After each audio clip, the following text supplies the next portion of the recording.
This is the SunAmerica NBC Sports Desk. Here's Paul Sunderland. Lake Tahoe, and another absolutely picture-perfect day at the Edgewood Tahoe Golf Course. It's the site of the American Century Celebrity Golf Championship, and we'll have final round coverage for you in just a few minutes. Welcome back to our New York studio once again and the SunAmerica Sports Desk, and we'll get you to golf shortly.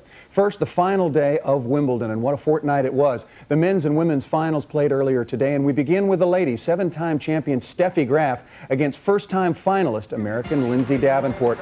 And the two women take the traditional walk onto the hallowed ground of center court. First set, Davenport leading 3-2, serving in the far court. She hits the forehand winner at the end of this rally. Forehand that served her well all day. She takes the 4-2 lead. Davenport would take the first set at 6-4. They were tied at 5 games apiece in the second set. Graf serving in the far court.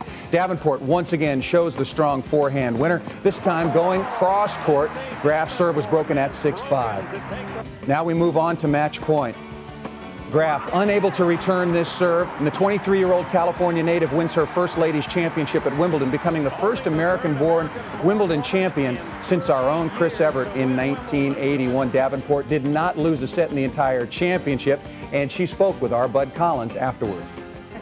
Lindsay, congratulations. You had only 2 break-point opportunities. Did you think you could win a match when you would only look at 2 break points?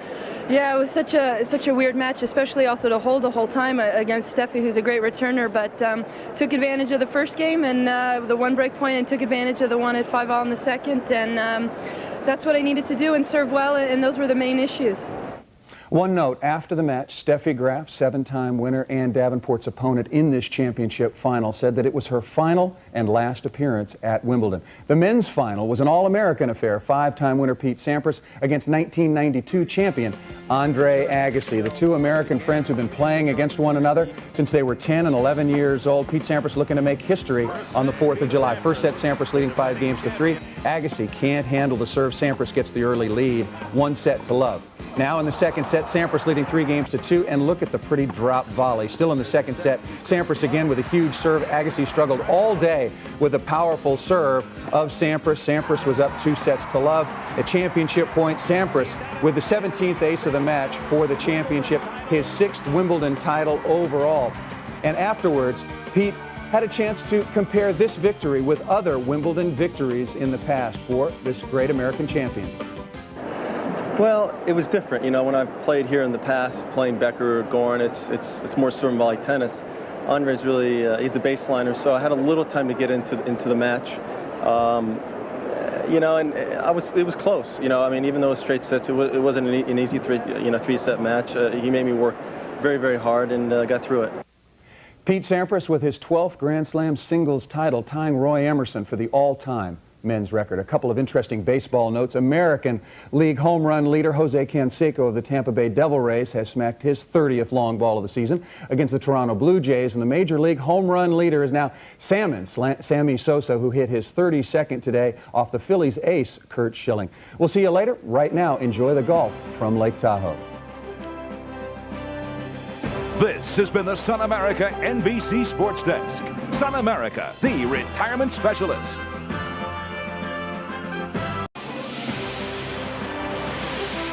This is the SunAmerica NBC Sports Desk. Here's Paul Sunderland.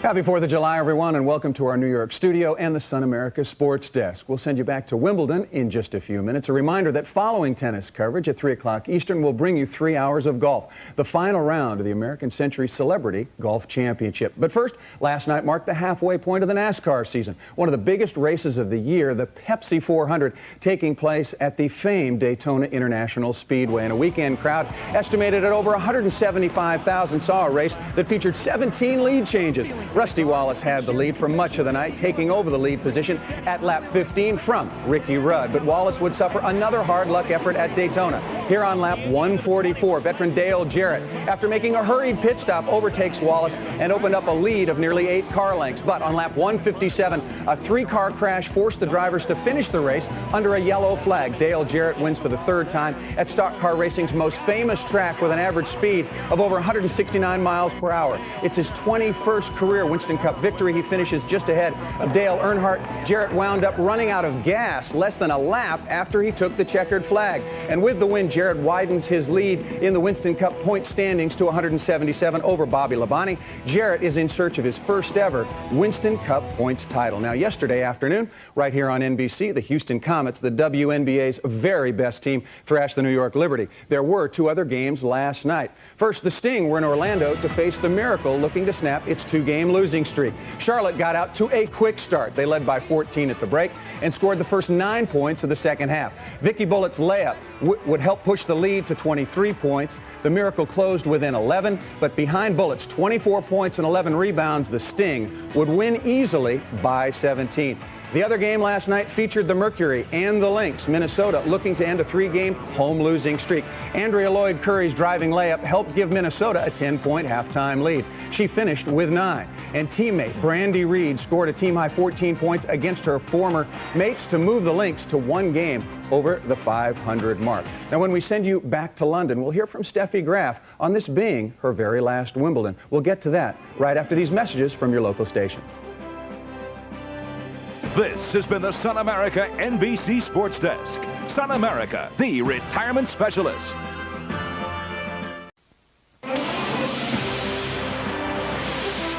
This is the SunAmerica NBC Sports Desk. Here's Paul Sunderland.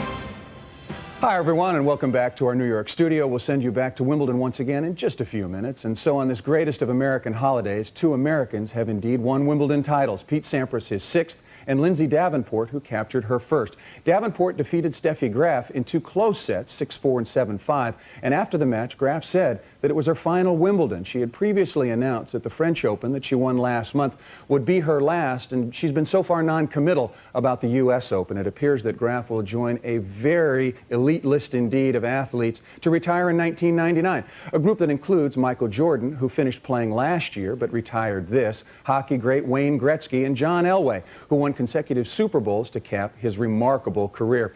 And as many retired athletes do, where are you going to find them but on the golf course? Both Elway and Gretzky are playing golf today, and you can see them right here on NBC, and our coverage continues to the final round of the American Century Celebrity Golf Championship. Meanwhile, the U.S. women's soccer team has advanced to the World Cup semifinal after beating Germany 3-2 on Thursday. The defending Olympic champions face Brazil later this afternoon at Stanford Stadium. After the last game,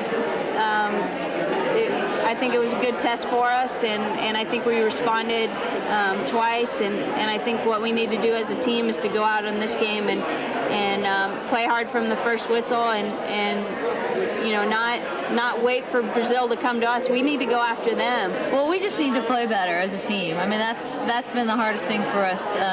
You know, against Germany, we didn't play well. We didn't play like we know we can play, and so that's really what we're going to focus on is taking care of ourselves. The United States versus Brazil in the World Cup semifinals. The winner faces either Norway or China for the World Cup title to be decided next weekend in Los Angeles. In cycling news, the Tour de France is underway, and American Lance Armstrong, a cancer survivor, has the lead. Armstrong won yesterday's prologue by 7 seconds, and although he didn't win today's first stage, he does have the overall lead. And in golf news, John Daly, frustrated at his recent play, has decided to skip the British Open, which gets underway a week from Thursday. Daly won the British Open just 4 years ago. That's all from New York for now. We'll see you a little later, and we'll send you back to Wimbledon right after these messages from your local station. This has been the SunAmerica NBC Sports Desk. SunAmerica, the retirement specialist.